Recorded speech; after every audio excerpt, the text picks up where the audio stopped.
2019 SEA Games.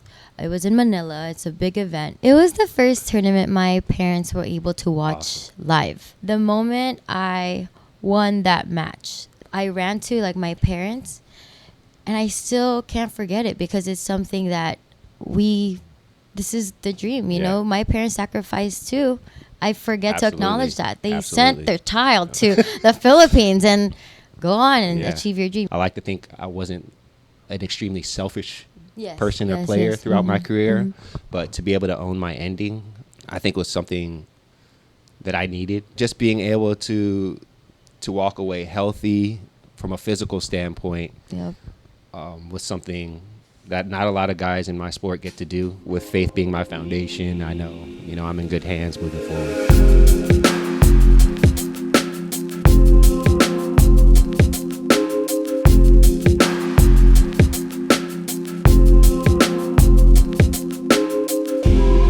I think for me, my competitive drive and spirit started with my dad. He was a national team member back in 1980s, I think. 1980s. And then he moved to the States. But I didn't grow up in a family with sports. I just knew he did Taekwondo, but I didn't know what it was. What did he do, And so he started teaching I don't remember. He started teaching, and I just knew I just loved spending time with him. I just wanted to be there. And then I said, Dad, I want to do that. I want to kick. He goes, no, that's not a sport for girls. And that's when the fire was why? Because I'm a girl? Why? No, you can't tell me no. And I'm a middle child, so, we're stubborn. Just a little bit. We're stubborn. And so I said, Dad, no, I'm going to stay in the back. You don't even have to worry about me. I'm going to try it out. And then slowly and eventually he saw that I had potential. And I think that changed his perspective. And then I have a younger brother who obviously did Taekwondo, older sister, and that just became our sport. That's dope. So it was always a family thing for you. Yeah. That's cool. And I mean, it's pretty similar for me growing up in a sports household. My dad played college football at the University of Hawaii and then was a multi-sport athlete in high school. My mom played softball in high school and dabbled in some other things. But me being the oldest, I think my competitive nature kicked in almost more of a challenge of my leadership at an older age, or at a younger age, excuse me. Just, having 3 younger brothers, a sister, and just try to set an example. And I think that was something my dad instilled in me. You gotta put the family first and try to go out there, and whether it's sports or anything, I think we're ultra competitive, whether it's just racing down the street or, picking up a ball. We played every sport growing up, but I found basketball was kind of my thing in a way that I could kind of stand out a little bit and, just compete at the highest level daily before even competing against somebody else, right? You're competing against siblings and really finding ways to push yourself forward. No, I totally agree. And then I want to ask, because maybe we can relate to this. Did you have did your dad always coach you too? Actually, he didn't. Not too much. That's so awesome. My youngest, I can remember, was maybe super youth league, maybe 5 years old, and there was a need for a volunteer coach.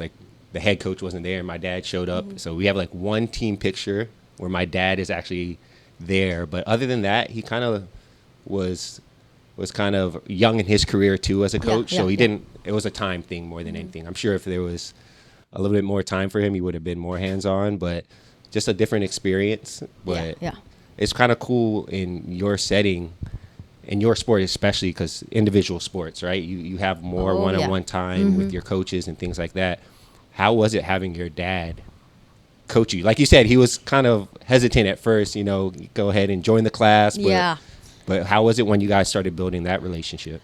So something in my career that I always say in interviews, and at the time, I didn't know if it was a good thing for my dad to hear or a bad thing, but I was very honest about it.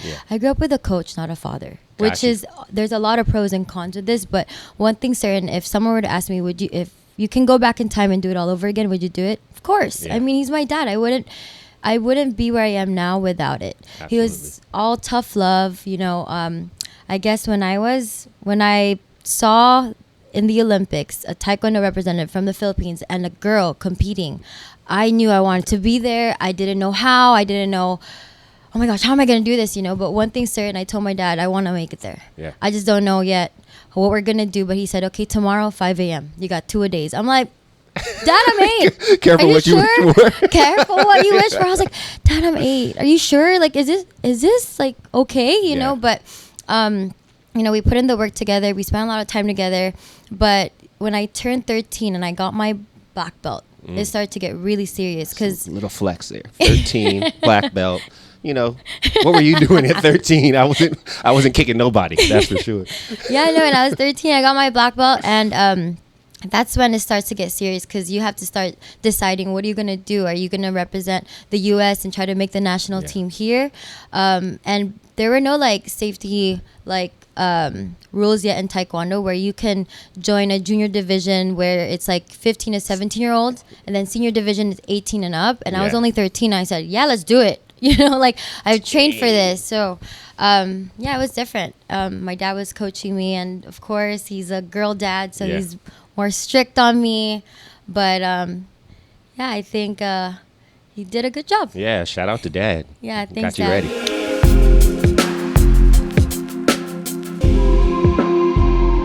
Man, my holy grail, like young in my career, and once I felt established, like this is what I wanted to do, for me was just playing Division I basketball. I think the landscape, the competitive nature of basketball in the States, the NBA is an aspiration naturally. I think everybody has that dream, but I knew that wouldn't be achievable if I didn't play Division I. At least that was where my mind was. My dad coaching Division I athletics since I was 5 years old. That was really what I locked in on. That's why I woke up, like similar to you. I was waking up, 5 a.m., walking to our local YMCA to get shots up and lift before walking back home, shower, and then walk to school. That was just kind of my routine, but with the understanding of the goal in mind, the Grail in mind of Division I basketball, and give myself a chance. Anything from there, but you have to give yourself a chance. So that was what I was locked in on, probably from middle school all the way through high school until, I was lucky enough to get to George Mason University and play Division I basketball. Yeah, no, back in LA, we would watch, because my boyfriend, he watches basketball, and D1, man, it's so like competitive all the way to JUCO. Like, it's so competitive. And we also watch women's basketball, so you can, man, talk to you. I appreciate it. It wasn't an easy road, but it was well worth it for sure. Yeah, what a journey. The difference between individual sport and team sport, right? You like during the game, and I guess in team sport, what I notice is you guys rely on each other. Yeah. Right? To your coaches, to your teammates, the chemistry, the bond. Yeah. I think an individual sport is still similar. It's just, your body, the way you think and all of that, the way you're moving, it's all on you. But at the end of the day, you have your coach behind you telling you and guiding you on what to do. But you also can't forget and also have to address that all the training that you did was because of your teammates, was because of your coaches. Yeah.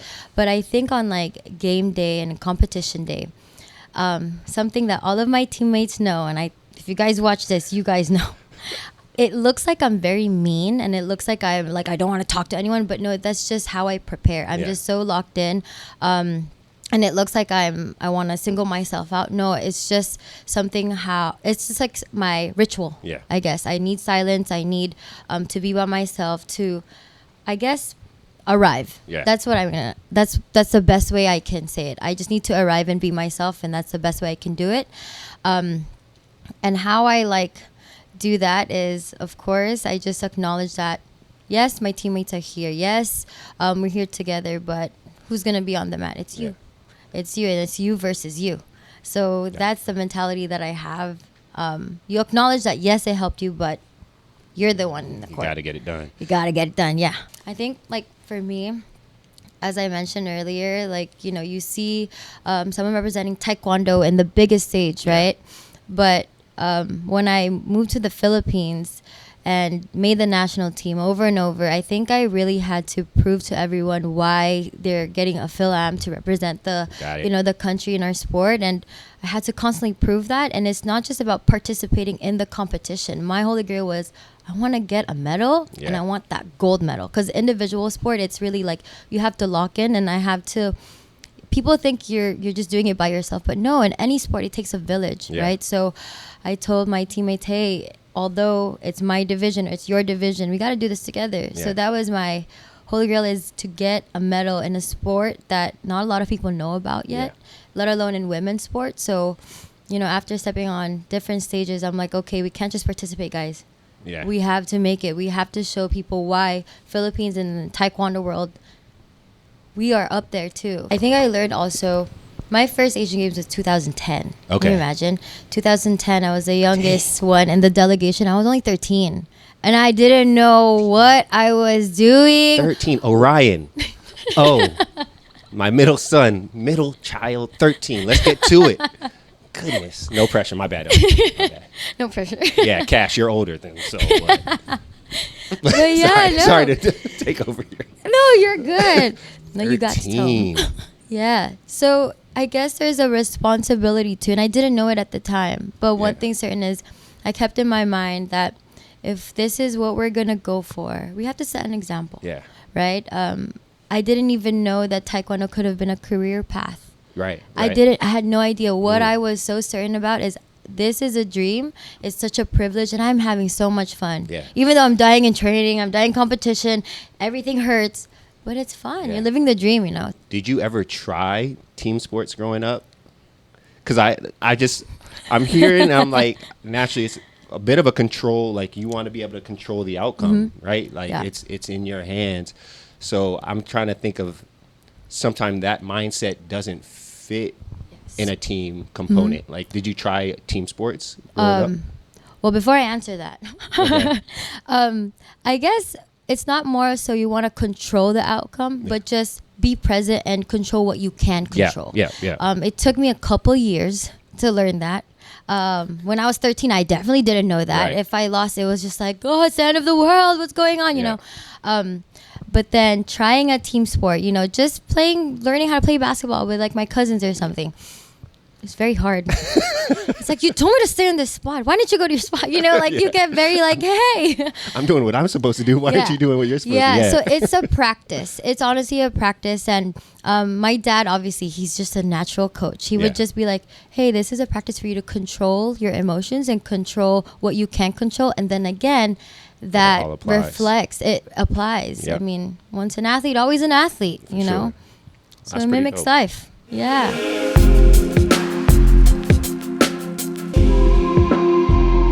Probably one of the hurdles we've kind of touched on a little bit was self-doubt at times, you know, getting in your own way, just growing mentally and maturing in your sport. True. You know, as much it is a team sport, just understanding how a team dynamic can change by just simply one player not being, like, one piece can change your role, can change your impact. And for me, I moved around a lot as a kid. My dad coaching college football. I went to essentially 5 high schools in 4 years in 3 different states. So I was constantly on the move trying to figure out how I fit in. Like, I agree. You know, sports is an icebreaker too, especially as a kid. Like, you can, come sit with us at the table, or you know what I mean? We're going out. All of a sudden you're invited through sport in that relationship. But in terms of on the court, just really figuring out what my strengths were and how I could help.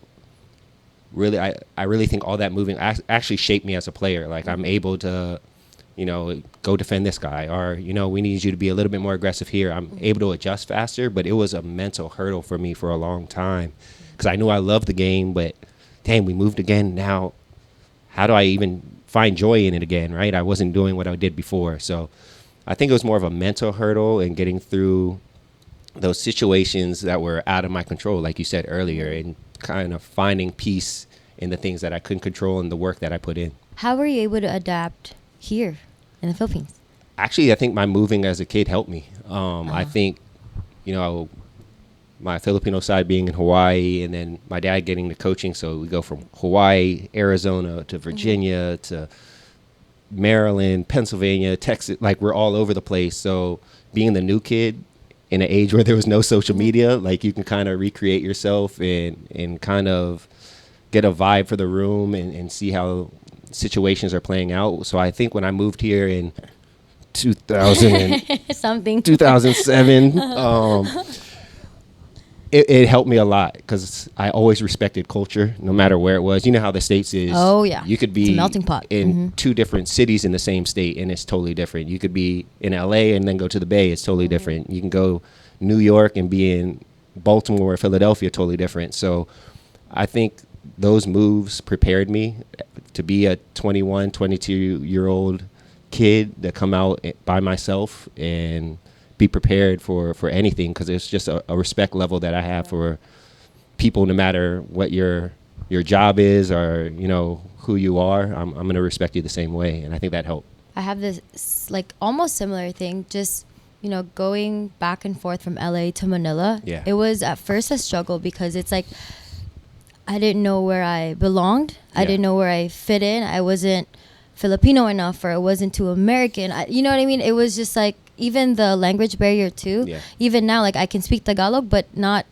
full Tagalog. Yeah. Or when I come home, like I can speak English, obviously, but like sometimes my accent comes out too. But I find that as a strength, and then that also, I guess, mimics how I am in sports. Yeah. You know, like you stand out because you think a certain way or you respond a certain way. So, yeah, I totally agree. Towards the end, like when I was feeling that I'm getting a little bit tired, and I had to pause and kind of like reflect, why am I tired? What's going on? Yeah. And then I realized I wasn't doing, or I wasn't training, I wasn't competing for the right reasons anymore. You know, I had to take a step back, really. It wasn't giving me the joy it once gave me. Yeah. And once I addressed that, there was a switch. Yeah. But yeah, that's definitely an obstacle. If you're not doing it for the right reasons, your body, your mind, without you absolutely knowing it, it'll show. Yeah. It'll show. For me, I mean, I felt like I overcame those hurdles. I mean, it's a wave, right? Like you kind of comes and goes. You overcome it, whether that's by winning. You know, winning solves everything mostly, but at the same time, just finding your flow, kind of a routine that works for you, just a general mind space that you have going into the games. You're not questioning things anymore. You're just going out and playing off of instinct and playing. I mean, at the end of the day, for basketball especially, it's a kid's game. It was created for kids to go out and can be productive in their environment. So once I was able to kind of circle back to, like you said, like, why am I doing this? You know, really appreciating, okay, I am capable. I've put the work in. I think it's kind of a wave of emotions that your career goes through. So you hit a hurdle, you get off, you land, you sprint to the next hurdle and jump over that one too, right? In track and field. So I think it's just a series of events like that. And you try to space out the hurdles as far as you can, but a lot of it's routines, and just a comfort level in your space. Yeah, no, I totally agree. It's like being comfortable with the uncomfortable. Yeah. Right? Like I hear that from athletes left and right, and it's easier said than done, honestly. Sure. And it's moments. Yeah, no, totally agree. I think personally for me, how I overcame that hurdle of like I finally fit in is, again, obviously winning, but moments like before competing or stepping on or stepping inside the arena, we cheer together. Yeah.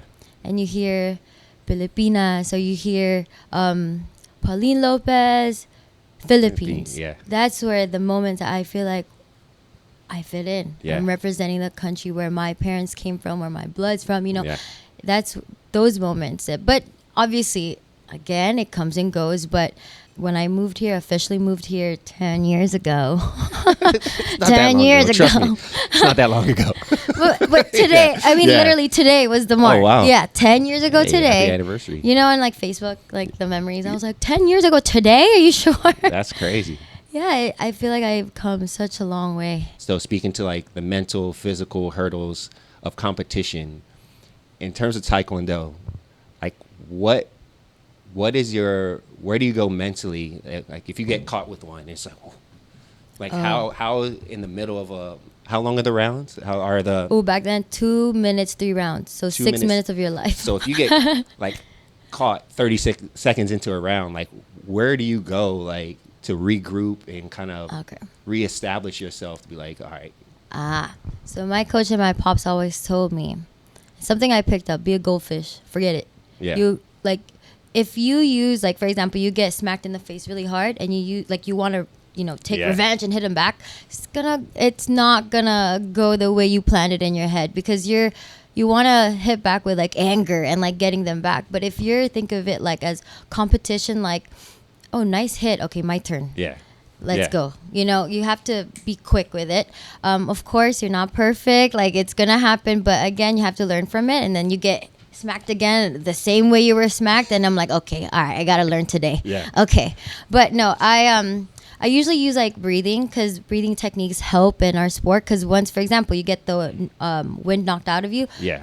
You have no breath, and then it's also like the technique of you breathing in like 3 seconds, hold and out. That's where I become present, and then I'm like, okay, I'm back. Let's Got go. you. So because it's so quick, the 2 minutes is so quick. Yeah. We train, I don't know, hours, 2-3 a days for 6-minute rounds. Like, you can fail in training, like you can make mistakes in training, but when it comes to competition, you got no room for error. I mean, just like, in any sport, right? So if you're not present, you're done. In terms of basketball, I can You guys be get as hurt tired too. as I want. It's physical as well, but at the same time, I could be like, hey, you got this one? You know what I mean? Like, not to say take a possession off, but you can kind of pass the responsibility in the heat of battle. You can't call your teammate up to be like, hey, can you defend this side so I can go ahead and attack you, right? Yeah. So it's always interesting to me being able to speak to an individual sport athlete and kind of see the ebbs and flows of competition and where they go mentally. So that was cool. No, I love talking about different sports too, because you get to see like everything is technical. Although for example, like you mentioned, I'm an individual sport, I can't pass it off to someone, but my coach would be like, okay, turn around real quick, or like turn your opponent to me and then breathe for a second, look at me, and I'll tell you when to kick. Like it's a game of chess, just like any sport. So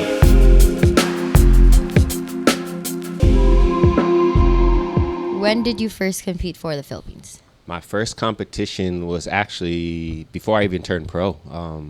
It was 2007.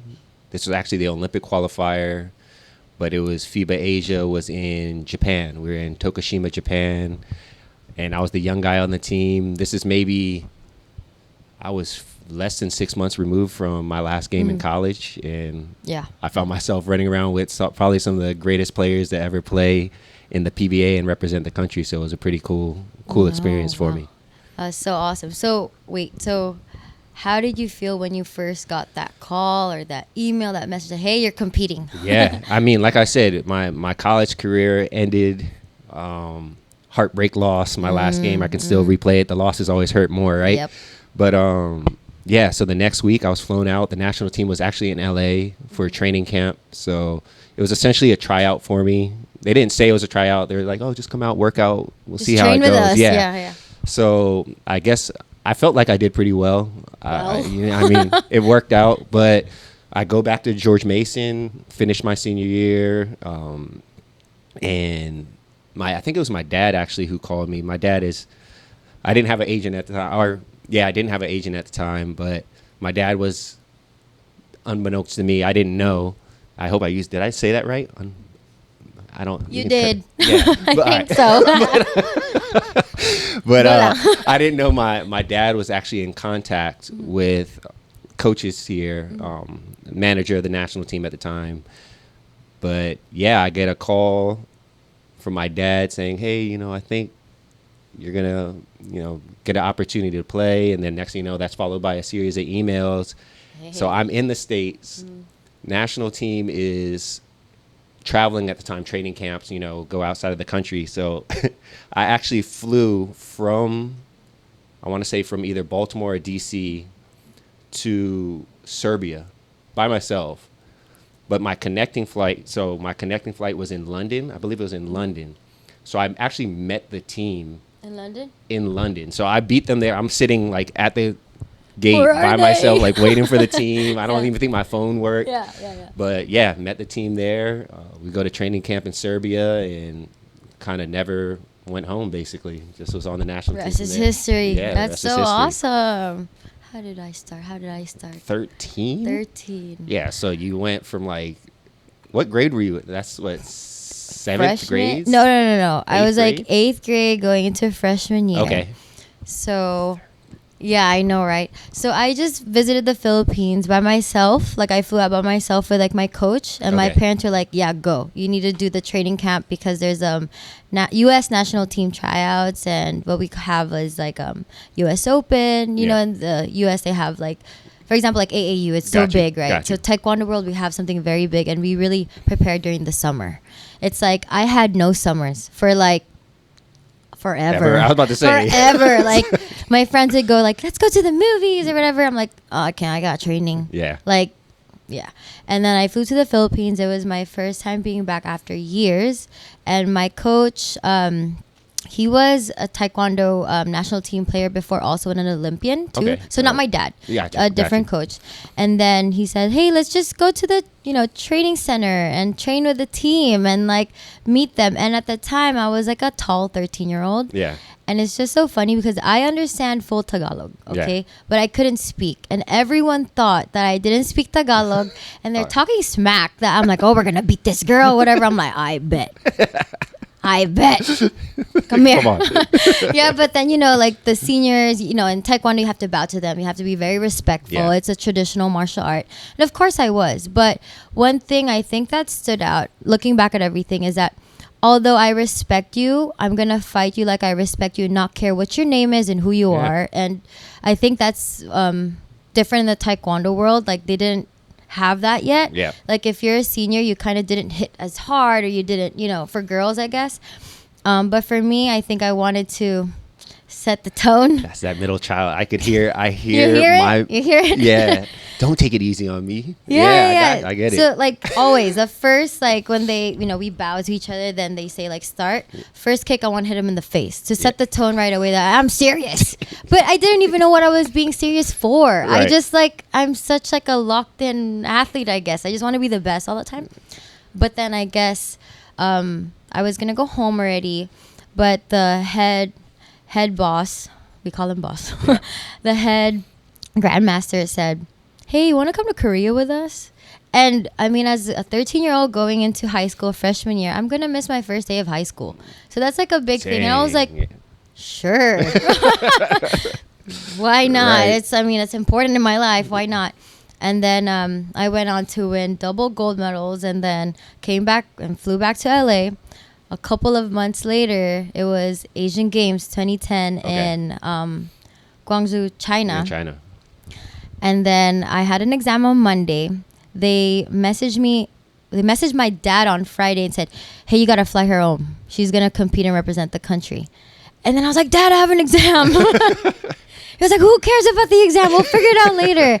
But it was like a celebration. Like, I think looking back, I always asked my mom, "Hey, did Dad cry?" Because he went and left the room already, like right away. Dang. And I always ask, "Hey, did he cry?" And like, I don't know, you ask him, because he's never going to tell me. But it's like a full circle moment because my dad never competed Asian Games. That's awesome. Yeah. Awesome, man. Through the 12 years I've been on the national team, I think there's some records I've set. Of course, it's like something I can recall. But for me, it's a moment that I will forever cherish. And I think that was the 2019 SEA Games. It was in Manila. It's a big event. It was the first tournament my parents were able to watch live. They worked so hard. They couldn't come home, or they couldn't even visit me in any tournaments in my 12 years competing, but that was the first one. And it brought the whole family together. They, You got it. I know. They were just supporting. I know. Yeah. Thank you. Got you. And every month before December 2019, I just kept losing. I was making big competitions like what we call the Grand Prix, and you can only be top 16 in the world to make it. And I kept making it, and I could never pass the first round. I would always lose. World Championships, second or third round, I lost. So it was like, yo, what's going on? What, does the sport not love me back anymore? I'm giving everything. I'm sacrificing everything. I stopped school for a while. I didn't go home to LA for a while, and I'm pretty much like nonstop training 3 times a day, right? And so the moment I won that match, it was like I was in the zone. Yeah. You know, you can't hear the crowd. I mean, it was sold out seats. First time, like I've never seen that happen. Sold out seats. But I was so in the zone that I couldn't hear anybody or anyone. You can just see it in my face. Looking back at videos, like I was like, you know, like locked in, like, and as soon as they said time and I threw like my winning shot, I knew I was gonna win. Yeah. You know that feeling? You just know. Yeah. Not to be like mayabang or what. You're just just feel it. You're so locked in. And then I ran to like my parents, and I still can't forget it because it's something that this is the dream, you know. My parents sacrificed too. I forget to acknowledge that they sent their child to the Philippines and go on and achieve your dream, you know. So looking back, I know I didn't even know that was going to be my last SEA Games. So that was the moment for me. That was powerful. I didn't want to look at you in your eyes. I know, don't look at me. I mean, for me, I'll go for a moment as well. Probably like a moment within, like you said, that hug and that moment for you. For me was when we finally qualified for the World Cup. The FIBA Asia here, Korea, like we lost the gold medal game. Nobody even talks about that, but it didn't matter because we qualified already. Just knowing the history of the kind of with Korea, the close calls, the opportunities that have passed and slipped through our fingers. And I think the moment I made a play down the stretch, you know, contested, blocked a 3, Jimmy Alapag makes a 3. Like, it's just like these series of events that you can close your eyes and you see like just everything. Jimmy's 3 was wild. I'm under the basket and I'm watching it. I'm like, that's going through. We're going to win. It was that moment, you know, Jason Castro, crazy play, Pingers. But for me, it was the moment where it was like deafening. Like, it was so loud that I couldn't hear anything. Yes. You know what I mean? Like that. And it's almost like a movie moment. You know what I mean? I look over, my wife. It's in slow-mo. 2 boys are like crying. Coach Yang's crying in the crowd. Like, he never shows that type of emotion. Like, just to know that you were able to make a whole country's dream come true. Just to be a little part. Whatever part I played in it, that was probably the moment that still like gives me chills more than anything I did individually. Just that deafening loudness, if that even makes sense. It does. And just seeing the tears of everyone in the crowd, that was a moment that's unbelievable for me, and I hope was pinpointed in my career.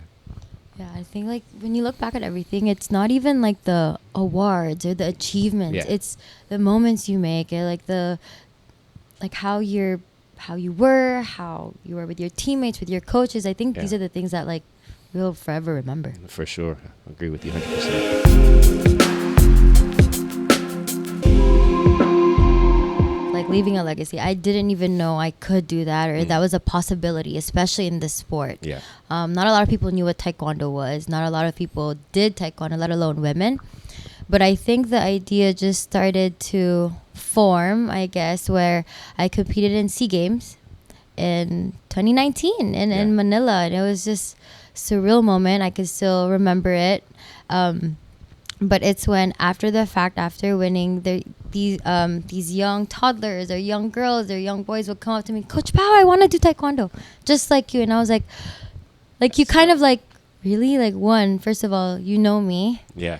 2, you know the sport. 3, you want to do it. I think that's when it was starting to form. That's dope. I didn't know it. I didn't know how it's going to happen yet, but it was starting to form already. Yeah, that's a heavy impact right there. Yeah. That's a lot. I mean, for me, legacy kind of changed. I'll keep it sports for now because growing up, like I said, being the oldest, I think a sense of legacy was already there just in terms of leadership and, you know, representing the family well. But in terms of sports, probably kind of similar. You go around and you just try to compete as hard as you can and go out and be a good teammate and be a good representation of the country and your club. But when you have people who say, oh, I named my son after you, or, you know what I mean? Like, those moments are, Yes. you know, I remember when you did this and did that. Like, they're memories of your games and your impact, even outside of the court. You know, Yes. how you carry yourself in the hotel when we're going around, or how you communicate with other athletes. You know, like the Asian Games, yourself and the softball team that we Yes, went of out and course. supported, the boxers, the track and field athletes that are still friends. I think that speaks to all of our legacies and what we've built over, you know, our overlapping careers. But I think it gets a little bit more real for me now, being a dad, having 3 sons, my wife, and understanding that now it's their turn to, you know, kind of pick up where I left off, whether it's in sports or anything. I think first as being men and carry themselves well. But yeah, legacy has changed, but it kind of hits you in the face when fans approach and you understand, oh, I remember where I was when you had that dunk in the World Cup, or, you know what I mean? That those exact moments, you know, you impacted people's lives, which is pretty crazy. Yeah, no, I totally agree. And I think like now, like when I hear the term and word legacy, it's evolving, it's changing for me. Yes, your legacy in sports, but then that also just changes through time and how you understand it. Because yes, when we have wins, I mean, people see us, but it's how you are as a person, that responsibility, you know, how you relate and talk to others. It's very important. But now as a coach, it's changing too for me. You're passing on what you know.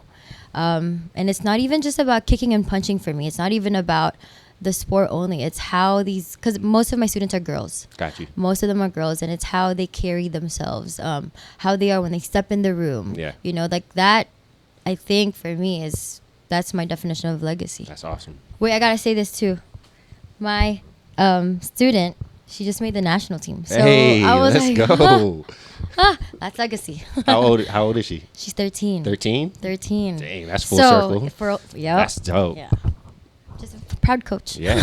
Congrats, coach. Thank you. I guess my holy grail is kind of the same, but it's just passed on from me, like I said, to the boys, or, you know, if I do get into coaching further down the line, and really just trying to provide an opportunity, memories, experiences that I got to achieve, I got to have through the game of basketball. It's brought me all over the world. It brought me back to the foundation and roots that I have here in the Philippines. And, you know, to be able to provide those opportunities and help others achieve their holy grail is now kind of essentially mine. So I think that's where I'm at.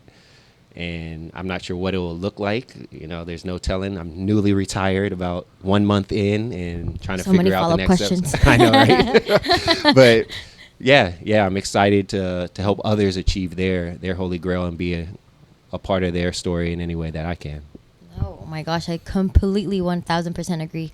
I think now my holy grail is creating a space for you know, young students or girls and boys to be able to be their best versions, and that's through Taekwondo. I think with what I'm doing, I want to create an inclusive space too, because Taekwondo wasn't like that before. Got you. But yeah, through movement, through fighting, I mean, the students that I started coaching 3 years ago, and they were, you know, shy, timid, young girls, didn't know what they wanted to do. They weren't, you know, athletic at all. And now I see how they've bloomed. And I think that's my holy grail now, is providing this space that they can, if they want to choose Taekwondo as a career path, they can. If they don't want to, it's okay also. But it's just how they carry themselves in the world. So again, you're absolutely right. Helping them achieve their holy grail. Yep. What's next for you? What are you thinking? Oh man. Well, like yourself, I had the opportunity last year to be on the Batanguila staff, the U16. There's been some changes recently, so I'll hopefully still be involved in some capacity. But I think it's kind of interesting that you spoke to it too, in terms of the citizens that we're going to put out into the world through your sport, right? Like, I have 3 sons, but the kids that we were with this past summer were a little bit older. And it was a good experience for me as a father to know what to prepare for. Just the relationships that I've been able to build with those kids. I still go and support their games. I'll pull up to the NCAA games or UAAP games and and bring the family with me and be supportive and just to be there for them throughout their careers. Like, I think you understand, like, your coaching and your relationship doesn't stop just when that student moves on or gets older or, you know, moves and things like that. So to this day, I do cherish even that short window of time that I had with Batanguilas. So I think it gave me a mindset of how I can continue to not just help basketball players. I think, you know, our sport's the easy part. That's what we do, right? We've been doing it since, like you're saying, since you were probably 5 years old. Same thing for me with basketball.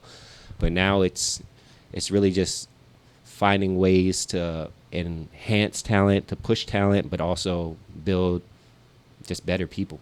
Correct. And I think in the 3 years I've been coaching, I'm still learning, obviously. I'm still a new coach. But one thing certain is I acknowledge how heavy it is, too. Like, the responsibility you have, how important your words are and how you say it. Because I think, like, how my coaches were speaking to me, I still remember so many of it until now. So imagine, you don't know how it's going to impact these kids. You don't know how or when they're going to remember it, but you just keep, you know, imparting knowledge. And I think hopefully in like 10, 15 years, they come back and say, Coach, I remember this, you know? No, for so, sure. yeah. For sure.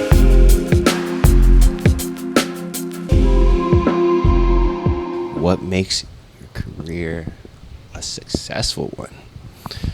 I mean, from a physical standpoint, for me, walking away kind of on my terms. Not a lot of people, like you said, your last SEA Games, you didn't know it was going to be your last SEA Games.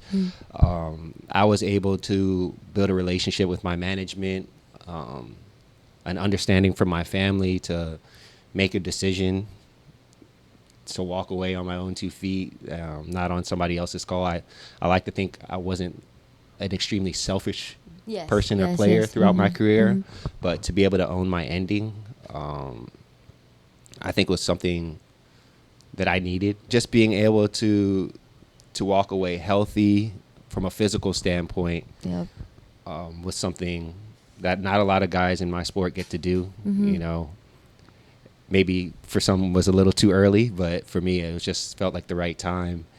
And also having that support, that foundation of faith that the blessings don't stop just because I stopped playing basketball. Exactly. And I think it took a while to really fall back and trust that, but with faith being my foundation, I know, you know, I'm in good hands moving forward. Oh, that's beautiful. I didn't even get to really think of it like that. Yeah. Like, I left the sport also not injured. I left the sport whole. Right. But I think, like, for me, as you mentioned earlier, something that's, you know, it's still surreal hearing this. You've never heard of Taekwondo before, right? And you've never heard it, a girl do it, nor, you know, represent the country. So I think I'd like to think I made an impact for the sport, that I've, you know, helped put it on the map, not just in the Philippines, but also in other countries.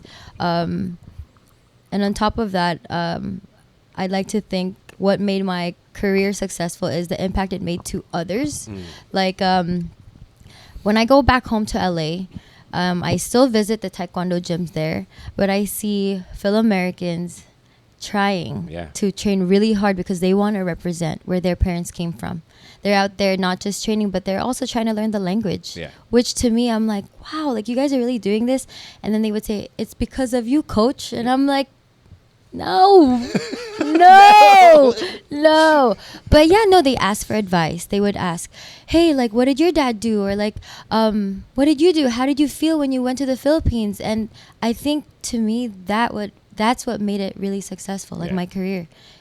They're still talking about it until now. Not what I did or like or how I won, but like the process, or like what was my, I guess, psyche, what was I thinking, you know? So those are the things that, like, it mattered to me. Yeah. I mean, I guess to circle back to the word of what made my career a success, I guess I made the ending was successful for me, but in terms of overall impact and why I can say it was a successful career is a lot like yourself, like you're saying, being able to be a point person for advice, being a point person of a respected voice on topics, being able to do scenarios like this, Yeah, to exactly. be even considered to go in and represent the country off the court. I've been able to be on the board with SPP with certain things, or to be able to commentate a PBA game and Correct, go yeah. and kind of pour experience and advice back into the sport and back into the youth, and anybody who's interested, I think, shows that I must have done something correctly Correct, and, yeah. and a sign of success. Yeah, I think it just feels really good to feel that what you say matters. Yeah. It's not just because you won a gold, it's not because of that, but because of your lived experiences. Yeah.